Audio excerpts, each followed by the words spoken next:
about the ways that we could potentially invest RGGI proceeds. I am joined here in moderating this evening with Rob Altenberg. I am Katie Bloom. I am the political director for Conservation Voters of Pennsylvania. I'm joined not only by Rob, our partner at Penn Future, but also with Flora from Penn Environment. We have Steve from Clean Water Action, Jen from Sierra Club, and Robert from Clean Air Council. And we are really thankful for all of the partners that have joined us in sponsoring this event about this really important legislation as we move through the RGGI process. So again, I am Katie Bloom with Conservation Voters of Pennsylvania. As many of you know, we are one of the statewide political voices for the environment. We believe in electing pro-environment representatives and holding them accountable. And you can check that out through our scorecard online, which we do with several of our co-sponsors tonight, actually. So thank you all for that. I'm going to kick it over to Rob to introduce himself and talk a little bit about what RGGI is, just to get us started. Rob? Hi, thank you. Again, I'm Rob Altenberg. I'm the Senior Director for Energy and Climate at Penn Future. And I see a lot of familiar faces on the screen here and many more familiar names.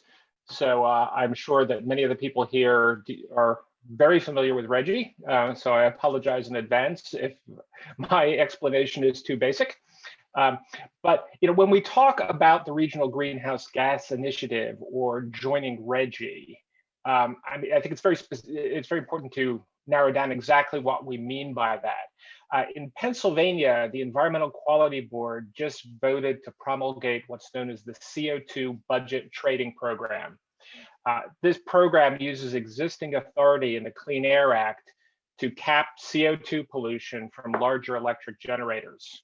Now, rather than set facility-specific limits, the DEP will auction off a set number of allowances, and polluters have to obtain one allowance for each ton of CO2 they emit.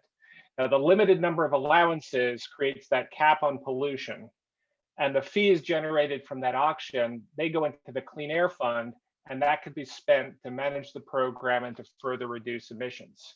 Now, the DEP could conduct an allowance auction completely on its own, but this program lets the DEP use an existing multi-state auction like the one created by RGGI, and participating in that multi-state program means well, certainly less administrative burden on DEP, not having to run their own auction, but also likely lower compliance costs for the regulated community. It also makes the program more effective overall as it ensures regional emissions reductions, controlling leakage and other factors like that. Now, trading programs, including RGGI, have a proven track record of reducing emissions. The Air Pollution Control Act has limitations. In some cases, it's very vague. It doesn't really set clear policy priorities to guide how future administrations will invest the proceeds. At the same time, it isn't very flexible. It limits what can be done to support workers and communities that are impacted by fossil fuel failures. So I think many folks agree, and I think many people on this call will agree, that we could use legislation to fix those problems and make the program more effective and efficient overall. And I will stop there and we'll discuss more about the regulations or legislation later in the call.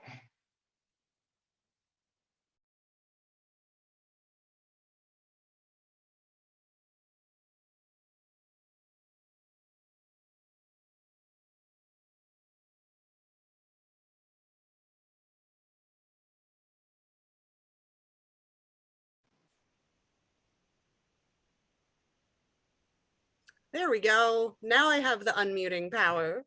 Thank you. Our first speaker regarding this legislation about how we handle these proceeds after the auction process, and we're pretty excited about what that could bring, is State Senator Herrin Comitta. For those of you who do not know Senator Comitta, she is in her first term as a state senator. She was previously a member of the House of Representatives. She is in Westchester in Chester County. A lot of things come out of Westchester, like our other speaker this evening. Good place. And she actually got her start in local government. For those of you who know me, that is my absolute favorite thing. And taking that all the way, those experiences to the state level. And she has education background and business background. She is currently the minority chair of the Senate Environmental Resources and Energy Committee. She has served in the Climate Caucus for the Pennsylvania legislature. She's been part of the Commission for Women, the State Commission for Women, and has been doing some great work for a long time and is one of the sponsors of this bill. So Senator Comitta, I am going to turn it over to you to give us an overview of this legislation. Thanks very much, Katie and Rob. And so wonderful to be with all of you tonight. I see 111 participants here in this Midsummer Eve's meeting.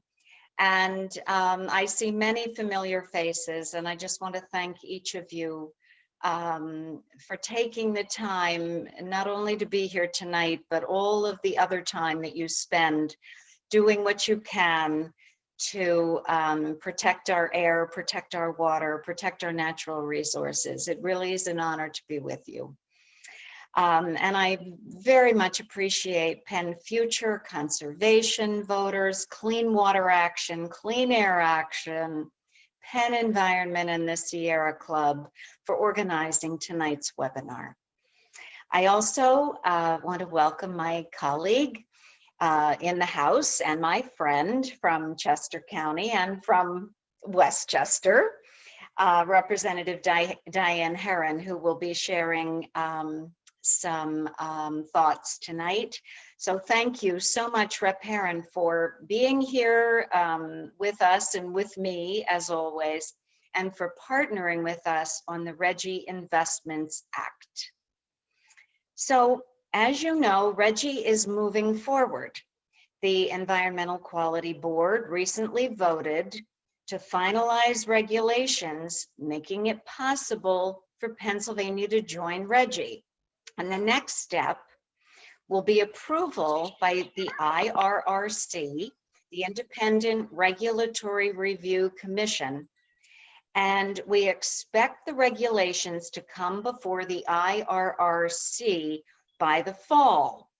I'm saving September 1st, which is the next IRRC meeting, I'm told. We do expect that the regulations are going to come before the IRRC this fall, perhaps as soon as September 1st. So save the date. We'll see if they're ready. Then they'll be on the September 1st meeting. So we're close. We're closer than ever before to make RGGI a reality in Pennsylvania, which is why Representative Herrin and I have introduced the RGGI Investments Act, which is Senate Bill 15 and House Bill 1565. The legislation enables Pennsylvania to use proceeds from RGGI to assist environmental justice communities, workers affected by energy transition, and Pennsylvania's growing clean energy commercial and industrial sectors. Under the current law, without legislation stipulating an investment structure, RGGI proceeds, hundreds of millions of dollars a year, would be limited exclusively to the Clean Air Fund in DEP, where they have a much more restricted scope and impact. The Clean Air Fund is focused primarily on air quality. While the RGGI Investments Act does support investments in the Clean Air Fund, It also allows for much expansive and diverse impacts, such as supporting the transition to clean energy, supporting environmental justice communities, and more. The breakdown of the RGGI Investment Act is as follows. 37% will go to the Energy Communities Trust Fund.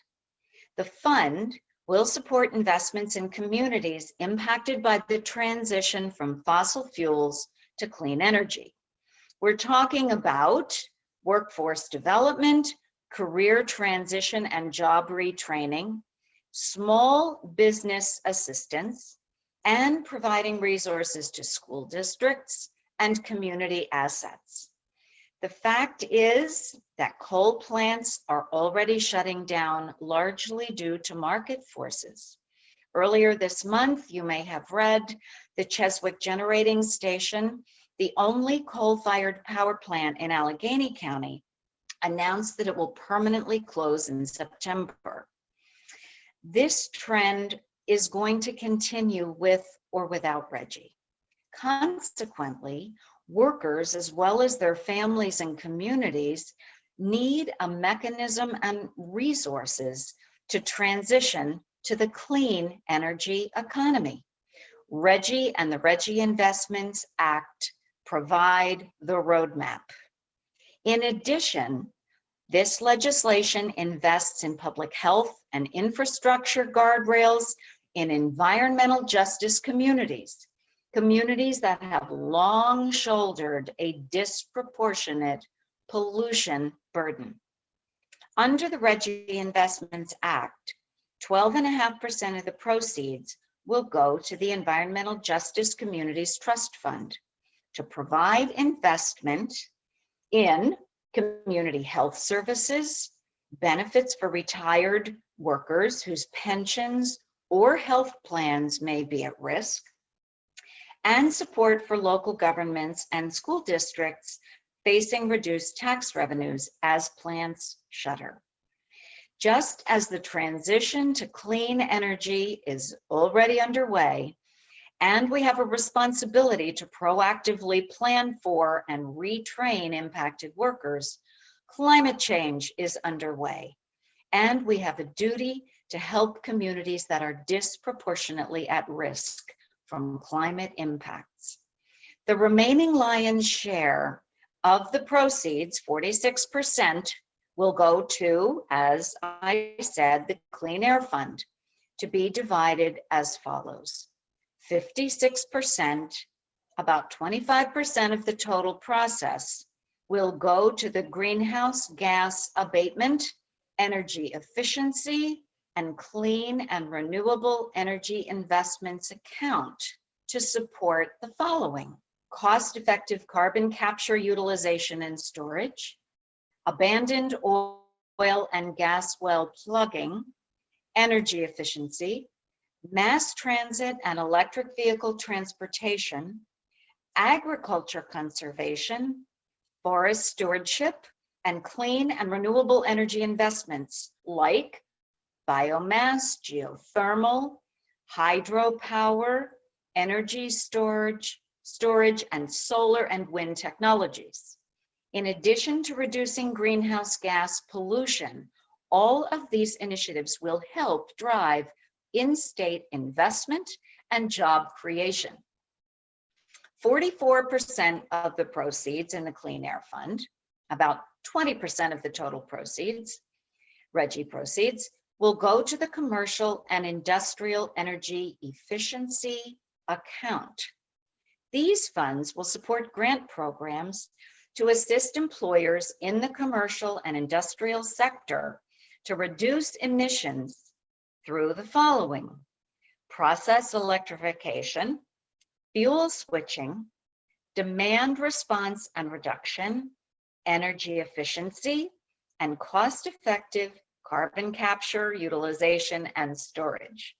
In addition, it's important to note that at least 1/3 of the funding in the Clean Air Fund accounts must provide a direct benefit to environmental justice communities, meaning In total, and this is very important, about 40% of the RGGI proceeds in Pennsylvania would be invested in environmental justice communities.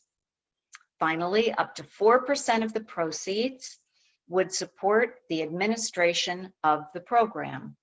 The RGGI Investments Act is the product of extensive meetings with key stakeholders across the Commonwealth, including environmental advocacy, environmental justice, renewable energy, labor groups, and impacted communities.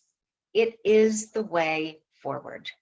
In fact, it is the only way forward. There is no other plan on the table to provide fairness for workers, families, and fossil fuel communities that are transitioning to the clean energy economy. Climate change is here. It is happening before our eyes, and its cascading effects are impacting Pennsylvania communities right now, as we all very well know. The latest data shows from the National Weather Service that summers in Philadelphia are now hotter than summers in Atlanta were only a few decades ago.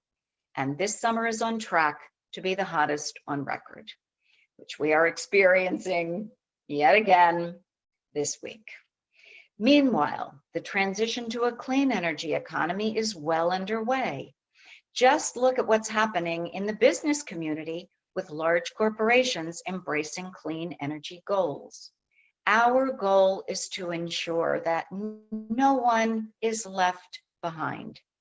We can help ensure that every impacted worker, family, and community has an opportunity to not only survive, but thrive in the clean energy economy. And we can do it. We can do it by reducing our carbon emissions through RGGI. We can do it by giving communities new investment and an opportunity to determine their own futures through the RGGI Investments Act. This is about preparing for the future. It's about empowerment and adaptability in the face of change. It's about leaving behind a cleaner, safer, healthier, and more prosperous world for our children. Thank you.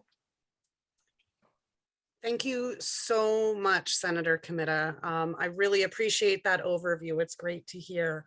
Our next speaker is State Representative Diane Herrin.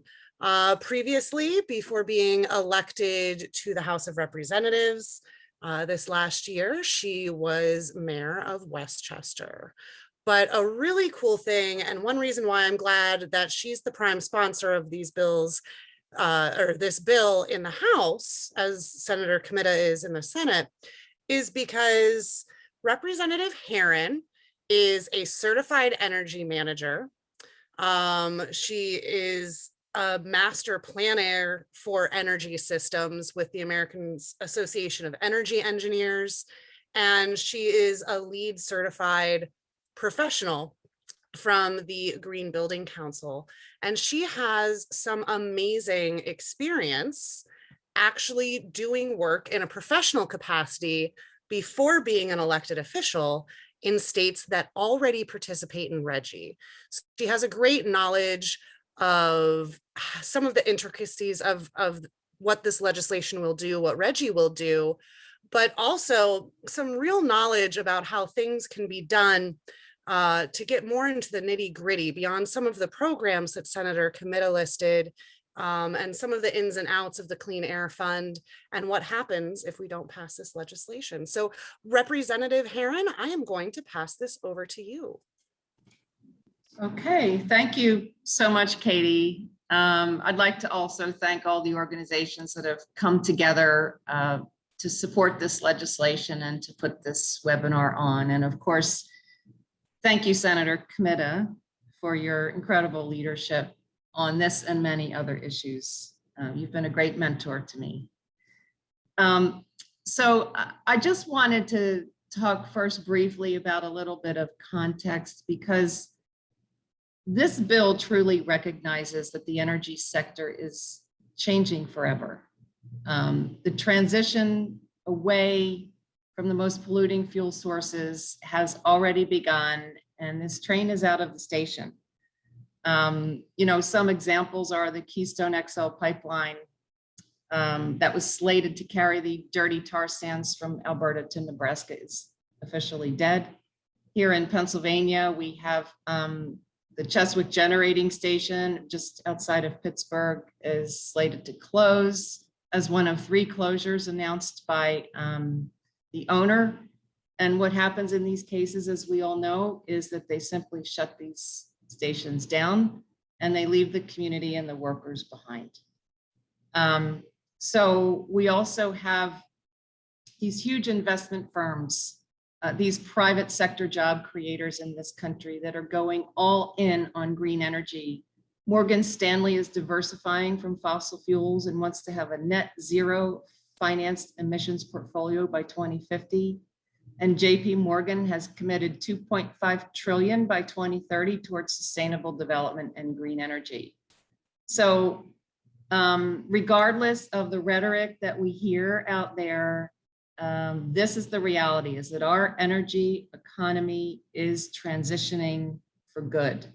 And this bill recognizes this. And personally, I believe that this bill is one of the most forward-looking, solution-oriented proposals for appropriating the RGGI proceeds that we have seen since RGGI began in our neighboring states back in 2005.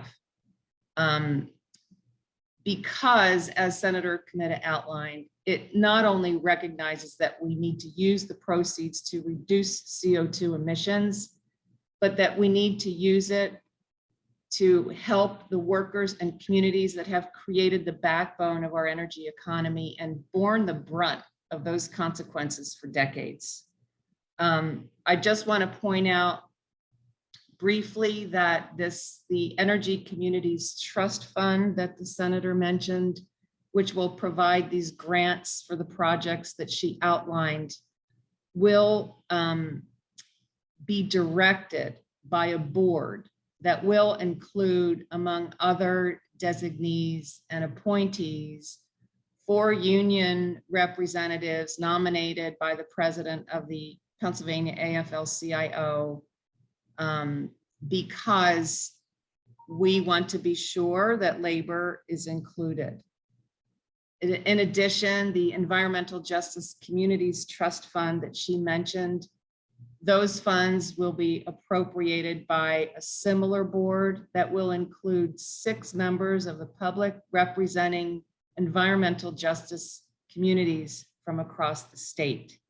So this is an all-inclusive appropriations piece of legislation that is unique among all of the RGGI states in this regard, because it recognizes we can't leave anyone behind. And this is key from a political standpoint to get the support and to get legislation like this passed. So that's why we're so excited about this. But into the approximately 50% of the funds that will go into the Clean Air Fund, these proceeds will go, as the Senator mentioned, to specific projects to reduce CO2 pollution, including energy efficiency projects, clean energy projects, solar, wind, some biomass, agricultural conservation, mass transit, EV transportation, abandoned oil and gas well plugging, which is a huge source of methane emissions, and carbon capture, proven carbon capture technologies when that happens.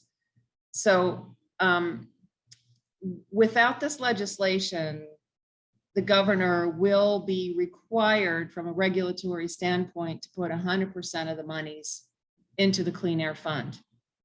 That's why this legislation is so important.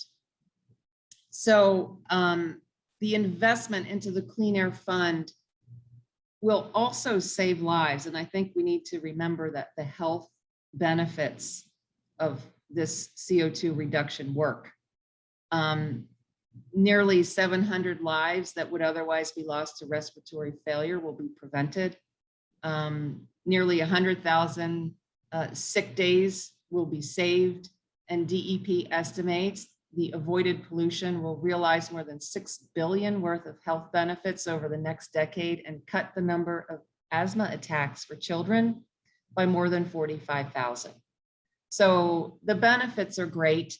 As you mentioned, Katie, prior to becoming a state rep, I was a part owner and vice president of a small energy efficiency consulting firm here in Westchester. And our primary job was to do strategic energy planning for municipalities, large institutions, and commercial clients, so that they could transition off of fossil fuels, they could increase their energy efficiency, and they could move toward potentially net zero in the future. And we, a lot of our work, frankly, came from states outside of Pennsylvania. We did a lot of work in Delaware, which has been under the RGGI program for some time. We worked for the Delaware Sustainable Energy Utility, and we went into nearly every school district in the state of Delaware. We performed very comprehensive energy strategic planning and energy audits in all of the school districts. We included the students as part of our program, and we walked them through the building. They helped us collect and analyze and synthesize data and make recommendations. This was a huge educational opportunity for these kids. And then we presented these results to the administration of the school districts, and we showed them how they could use programs that the state of Delaware had put into place using RGGI proceeds, grant programs, solar grant programs, geothermal grant programs, energy efficiency grant programs, to make our recommendations very economically viable and to really get these programs moving. And what better place than in our schools and educational institutions where our children are and where they can learn from these kinds of projects. So we were very successful. We tracked our CO2 reductions as a result of these projects. And we were just one of many, many initiatives ongoing in Delaware under the RGGI program. So I think that, it's really time for Pennsylvania, because we've always been a leader in energy, and this bill moves us forward in this leadership position, but in the right direction. And this is going to, we anticipate proceeds of approximately 300 million year one, 2 billion between the years 2022 and 2030. So we are very excited about this. We're looking forward to gaining support and pushing this forward. And I know the senator and I are happy to answer whatever questions anyone has about this legislation. Thanks for having me tonight.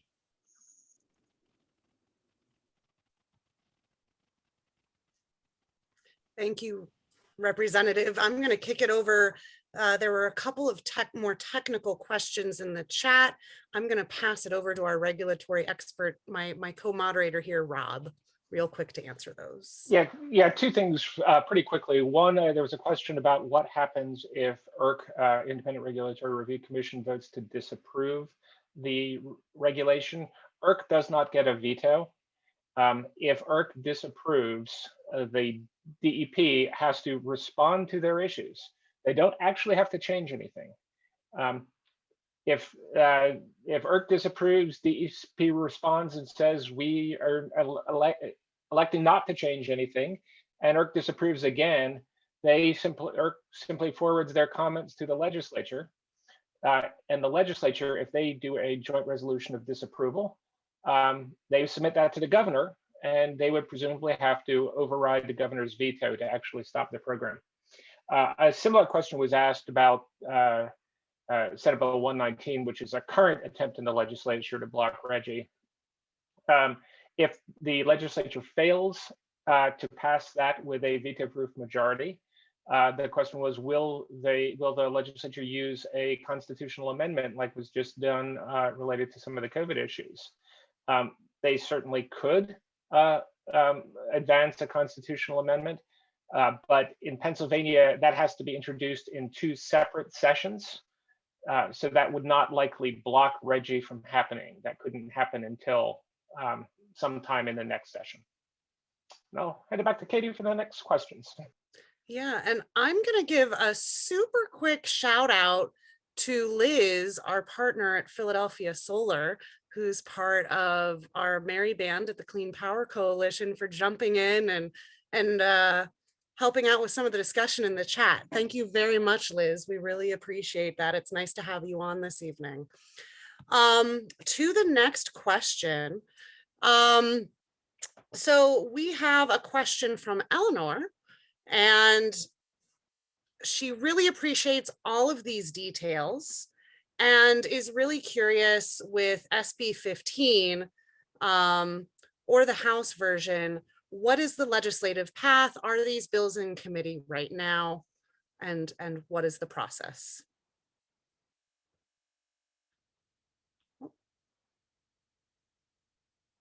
Oh, I think we need to unmute Senator Comitta. There we go.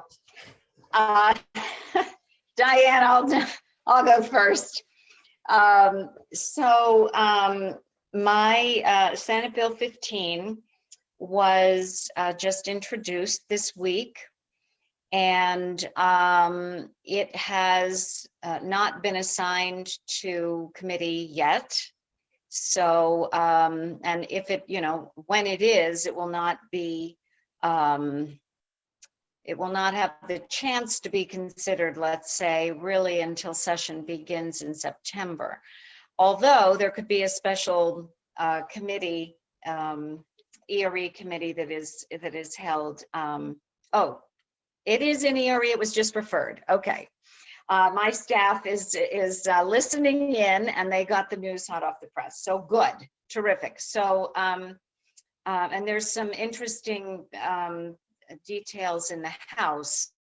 So far, we don't have any interesting details in the Senate. It's just there, and we'll see what happens from the Senate side. But Diane, and of course, the chair of the committee can either decide to bring this forward or not. So, that's always a consideration. Diane, what's the situation in your in the House? Well, I'm just looking for an update now, but it was my understanding last I checked that it hadn't been assigned yet in the House to a committee, and that again, we really wouldn't see much action until session starts up again in September. I'm not sure what details you're referring to, unless you're referring to our ERE committee makeup. Well, Senator? actually, separate from, and I don't know that we want to get into this tonight, but separate from the RGGI Investments Act is RGGI itself, and some action by Chair Metcalf against that process. I don't know that we need to get into that, but that's what I was referring to in terms I see. of interesting Okay. maneuvers. Yeah. Yeah, well, we have, I don't think we need to get into that, but we have, other than to say the chair of the Energy Committee on the House side is a very active climate denier, who at every turn takes every opportunity to fight any movement toward clean energy. So we have had multiple letters come out of our committee that were voted on in lockstep by the Republicans on our committee to various regulatory organizations to RGGI Inc., trying to fight this every step of the way. And since I came onto the committee, I've gotten our minority, our Democratic group of committee members together, and we write our own letter as committee members in response, so that it's very clear that this is not a full committee decision. So we're working to counteract those efforts as best we can. Yeah.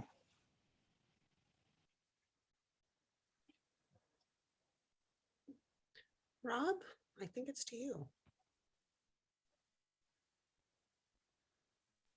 Sorry, I was commenting. I was responding to comments in the chat.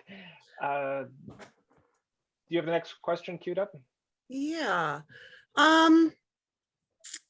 Let's see. Do you think adding this flexibility to how the proceeds are spent are going to add durability to RGGI? Do you think that will help the program overall? The legislation will absolutely help RGGI. Yeah.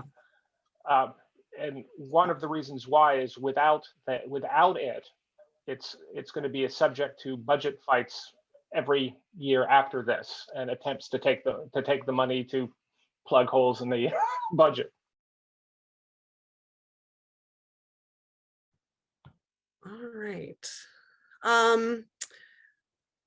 Paul has asked, what about help for ratepayers who will face increasing utility bills?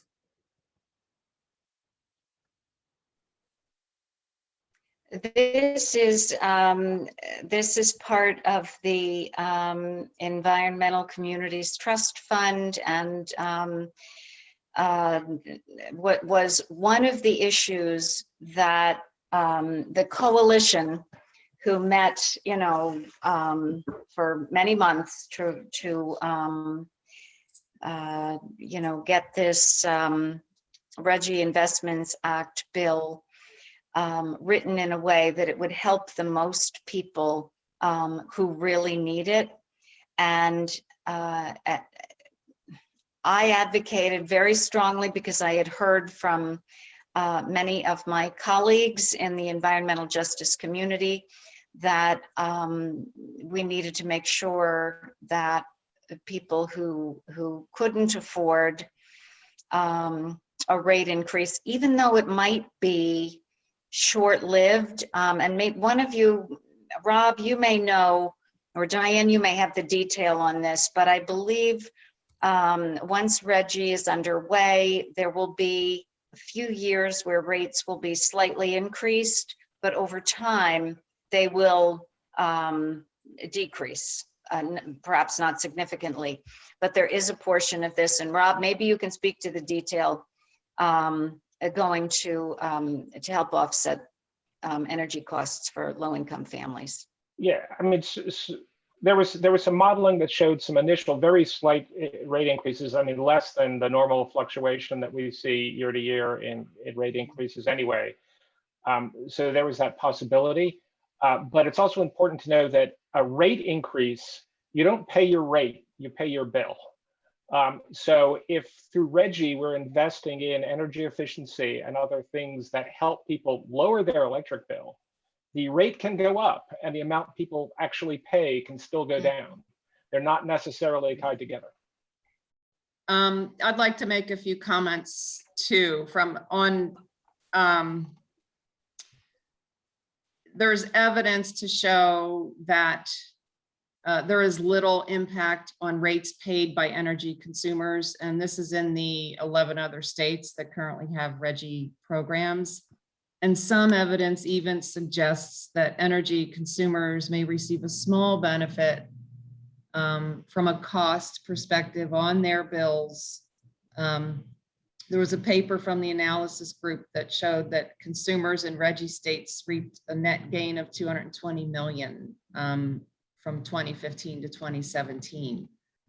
But I think it's also really, really important that we consider the larger economic impacts of RGGI, because until now, polluters have been externalizing the cost of pollution, leading to very dramatic impacts on public health and the long-term prognosis for our climate.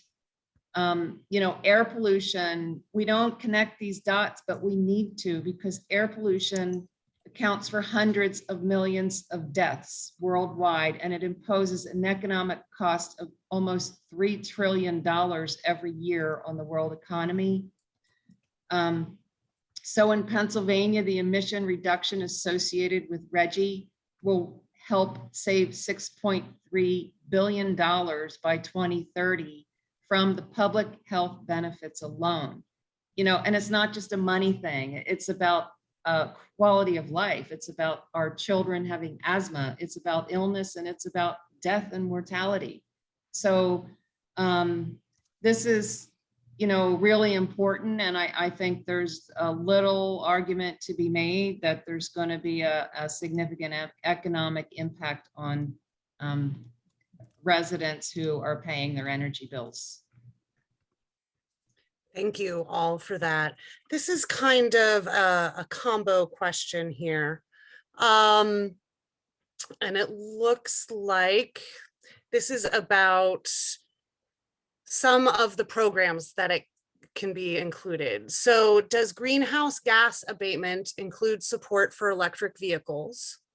Does it include support for public transportation? And does this include even carbon sequestration in soil? Yes, yes, and yes. In fact, when I worked on this bill, I asked to have specific language regarding mass transit and EVs and EV infrastructure. And there's definitely language in here regarding agricultural, conservation as well. Wonderful. And I know this is something we often think about, especially as things change in the world. For transition to clean energy jobs, are there helpful examples of where this has been happening so that people who do need to transition can see that assistance is available and possible? And do we have some examples of success stories? And thank you, Melissa, for that question.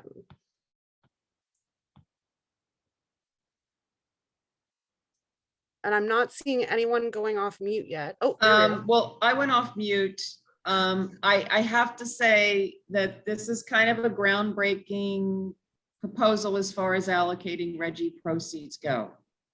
But there have been, I remember, I can't cite it off the top of my head, but there was an incredible study done in Appalachia with coal miners where they set up a similar kind of granting support retraining program for them to move to clean energy jobs. And the results of the study were highly successful, and actually the workers were astounded by the change in the type of work that they were doing and the actual increase in pay. And I can find that study if you'd like me to pass that on to whoever asked this particular question. Yeah. Thank you. And I would also, this is going to lead into another question that we have in terms of jobs and transition. I also would like to encourage people to check out the Reimagine Appalachia plan that's out there that so many of us on this call are working on. So there are some, and the team's going to be angry because I'm going out of order, I'm sorry. But speaking about transition and things like that, we know that the federal government, the Biden administration, is working on some things right now with the bipartisan infrastructure bill and various bills that will be part of the reconciliation process. How will RGGI, the investments, and any federal government climate or clean energy initiatives interact? You know, if the administration mandates things, why shouldn't we just wait for that?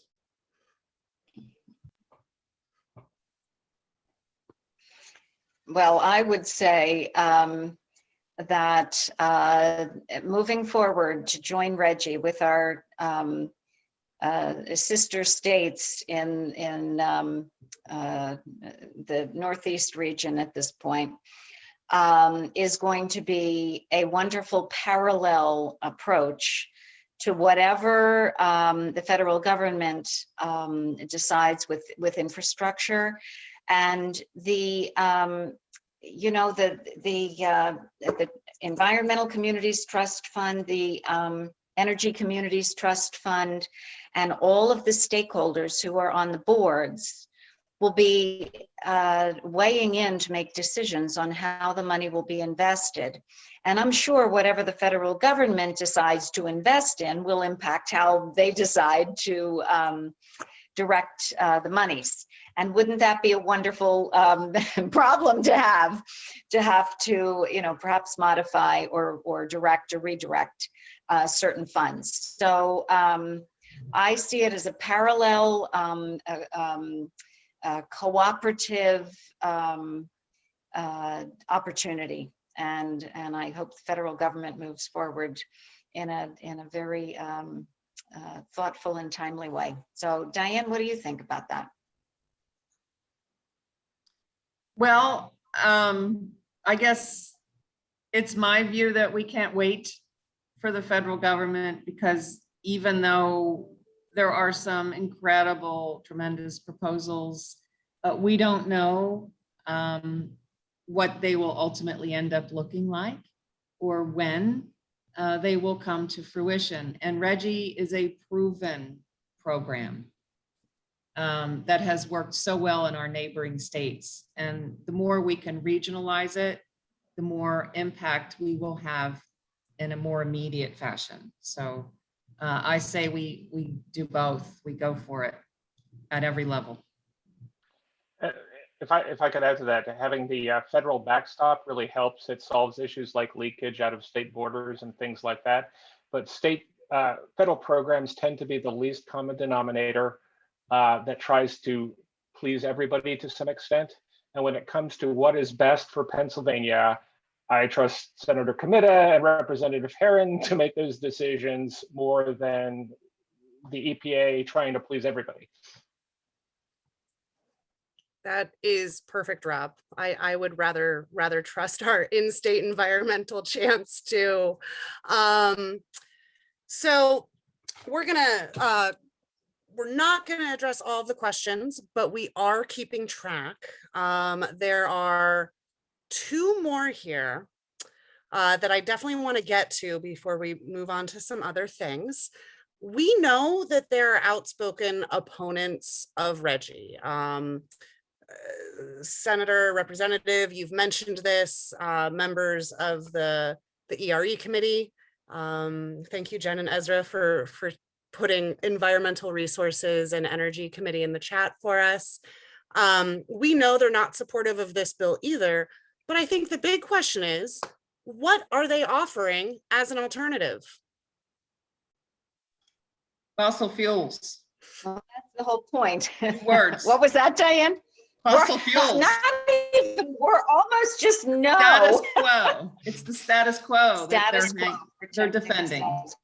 No, Yes. there is no, that is the whole point. As I mentioned earlier, this is the only plan to help individuals, to help families, to help communities in this transition to a clean energy economy that is already happening, with the coal plants closing, not because of RGGI. You know, when you read the Cheswick closing statement, they didn't say anything about RGGI. All of the other market forces, are just major corporations. Major decisions are being made, realizing the writing's on the wall. Like it or not, the status quo is not happening. And so this RGGI Investments Act is the only thing on the table that actually has a clear path to spend RGGI proceeds to really help people in Pennsylvania. That's absolutely right. I mean, the unfortunate reality in Harrisburg is, you know, there is a huge effort to keep the gas industry going as strong as they possibly can. And, you know, Senator Comitta is right with the closure of the coal plants. It's not because of RGGI. 2 of the 3 plants aren't even in RGGI states. It's because the price of natural gas is so artificially low. It's a simple economic equation where they have put coal out of business. And we have to come to grips with that reality and realize that with programs like we're proposing, we can help these communities. We can help these people who live there and who've worked there and who have borne the brunt of dirty energy production for decades. These firms that own these coal generating plants, they're not helping them. They shutter the plants and they walk away and they leave these communities in despair. This plan is unique because it is turning the tide on that equation. It's saying we are transitioning. It's because of simple economics, and we're not going to leave you behind. Yeah. I think that certainly speaks to another comment that was in the chat. Someone had asked, I think it was Bonnie, you know, if there are people or communities in areas that might not be favorable to this bill, are they going to be less favored for any of the grant monies and things that would come from this legislation? And the answer is no. I have read the bill and I know the representative and the senator pretty well, and I don't think they will ever intend for anyone in any community to ever be left behind. So no, that is not going to happen. And for our last question, because we are running short on time here, we're just a scotch over, but this has been a great conversation and you guys are bringing these questions. I love the chat. We kind of have this call to action that we always do at the end, and we're actually going to have some of our partners speak. But Senator, Representative Rob, with your knowledge of the regulatory process, what do we need to do to get this bill passed? What can the average resident do? How do we get some of those folks in southwestern and south central Pennsylvania to really see the light on this and really start moving this bill forward? What do you guys think we can do?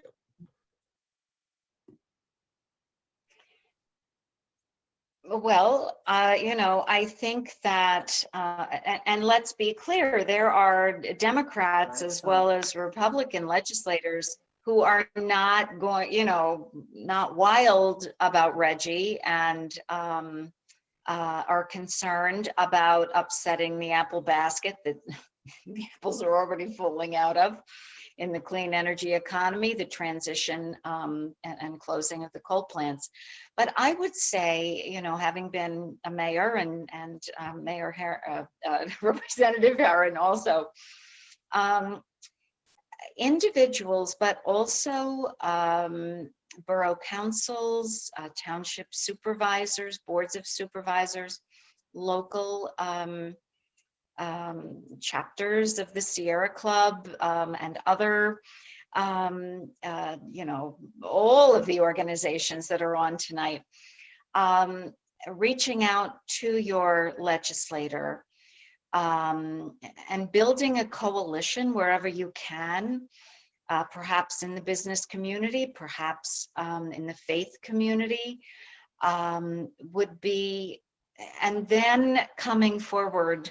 As I said, individuals are great, but I was advised many years ago, you know, how do you ever get anything done in Harrisburg? You need to build a coalition. Well, that's how we created the RGGI Investment Act, right? with not, and I just want to say, it's not how the money is distributed from the RGGI proceeds is not going to be decided by legislators, by me or by Representative Herrin. It's going to be decided by the boards of the trust funds and with input from all the multi-stakeholders. This is not, you know, so this, and that's who should be making these decisions. But I would say individuals, see if you can find some partners in your local community, within an environmental organization, faith community, municipal elected officials, county commissioners, whatever access you have and like-minded supporters you have, and then reach out to your local senator, your senator and your representative, and urge them to support. Thank you, Senator. Representative, any other suggestions before we go to our partners?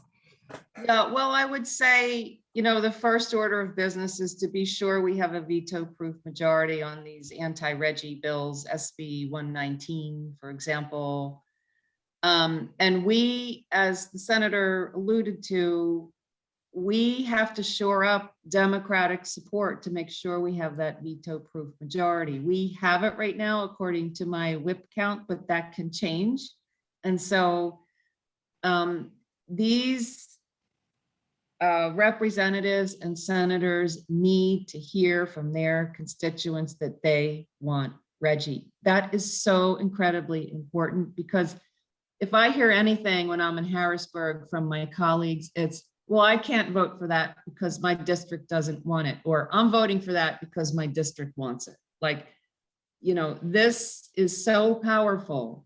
So I would also suggest that the folks on this call, after having been through this webinar, may know more about this piece of legislation than some of my colleagues and Senator Comitta's colleagues. So you could go to them and educate them about this bill and say, I want this bill, and here's why, because it's not going to leave anyone behind. It's pro-union, and it is going to address what is already happening to our energy economy and our communities. If they can push those messages to Democrats and Republicans, that's going to help us an awful lot. So if you know someone who lives in another district, has a different rep or senator than you do, ask them to do it. Thank you so much. We are just a couple minutes after time. I want to make sure I kick this over to some of our amazing co-sponsors and partners on this event very quickly. Michael, I'm going to kick it over to you and to lead the way here on the introductions. Thank you, Katie. Hi everyone. My name is Michael Mehrazar, and I'm the field manager for Penn Future and Conservation Voters of PA. I want to really thank Senator Comitta, Rep. Herrin, Katie, and Rob for their fantastic conversation tonight. The last question was all about ways we can get involved, and myself and our partners are going to give you a lot of different ways. We at CVPA have a petition that I want each and every one of you to take a minute to sign that will urge your state legislators to support the RGGI Reinvestment Act. So unless your legislator is Senator Comitta and Rep. Herrin, I want to make sure you all sign it.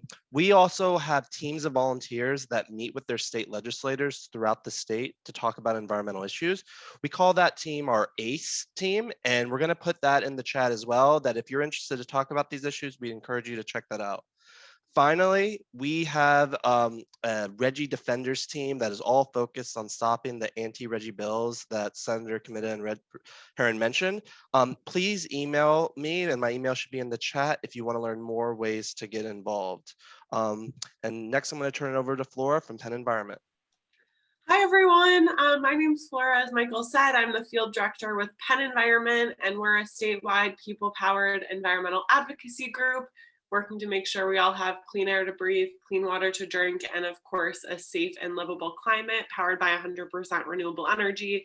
And joining RGGI and passing these bills are certainly steps in the right direction towards that future. We'd love for you to join us in our calls for climate action and a healthier environment for Pennsylvania. There's 2 ways you can do that right now. The first, I just put it in the chat a couple minutes ago. You can sign that petition to oppose those bad RGGI bills.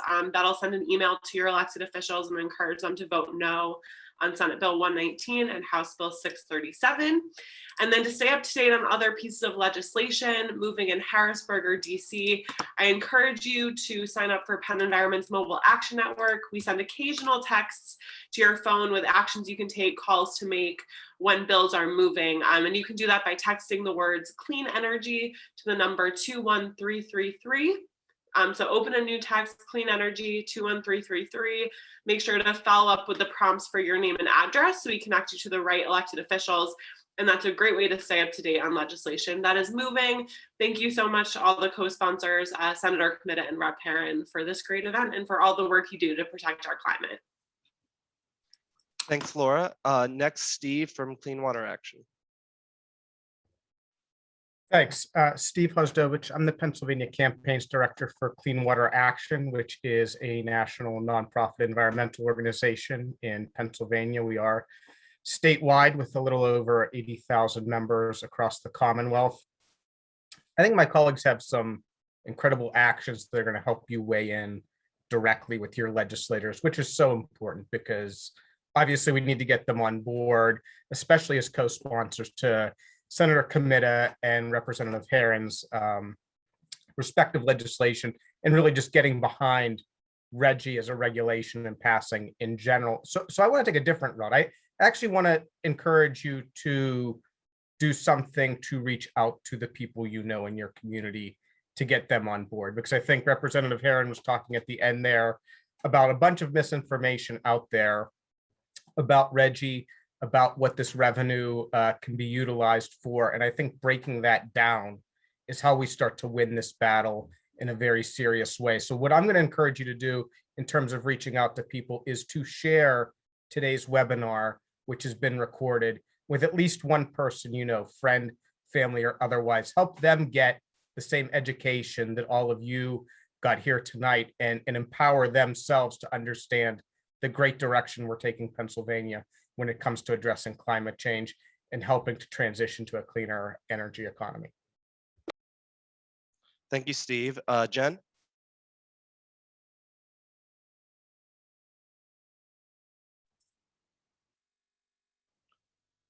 Did we lose Jen? Yeah, it looks like Jen's not on right now, but Jen is from Sierra Club, Pennsylvania chapter, and we're super appreciative of their sponsorship tonight. So last but not least, Rob from Clean Air Council. Thank you, Michael, and hello, everyone. Yeah, I am an attorney with Clean Air Council. We are an environmental advocacy nonprofit headquartered in Philadelphia, fighting to protect everyone's right to a healthy environment since 1967. I am also a consultant for Clean Air Action Fund, our 501c4 advocacy partner organization. And special thanks to Chair Comitta and Representative Herrin for their leadership, and thanks to everybody for tuning in tonight. Our outreach team is preparing an action on methane, urging the Wolf administration to strengthen a methane rule to reduce methane pollution from upstream and midstream sources in our gas industry. That's gas infrastructure that in large part goes to feed gas-fired power plants. They're still putting the finishing touches on that action as we speak. So perhaps there's a way to share that with attendees here tonight who are not already Clean Air Council members. But while I have you all, I will promote Clean Air Council's upcoming Greenfest Philly event, dropping a link in the chat for some resources. Greenfest Philly is the largest annual environmental festival in the Philadelphia area. Mark your calendars for Saturday, September 25th. It will be taking place at the Head House Plaza in Society Hill in Philadelphia. There will be over 100 exhibitors and vendors. Many of the groups who are co-sponsoring this event tonight will be tabling there. It is a great place to learn about living sustainably while having a good time. So please tune in if you can, and we will work on getting and sharing that methane action alert to anybody who is interested. And just once more, thanks all for joining tonight. It's been a real privilege to be here. And Thank you, Robert. Thank you, everyone else. has Katie? Jen rejoined? Let's check. She also has a rambunctious younger dog that she got during the pandemic, and it may have needed a break. So I am not seeing her. But again, we have a list of everybody, and we'll send emails around to folks with actions and things like that. So thank you. Michael? Well, thank you all very much. We'll send the recording and some follow-up actions, and we wish you all a great night, and let's work to make the RGGI and the RGGI Reinvestment Act a reality. Night, everyone.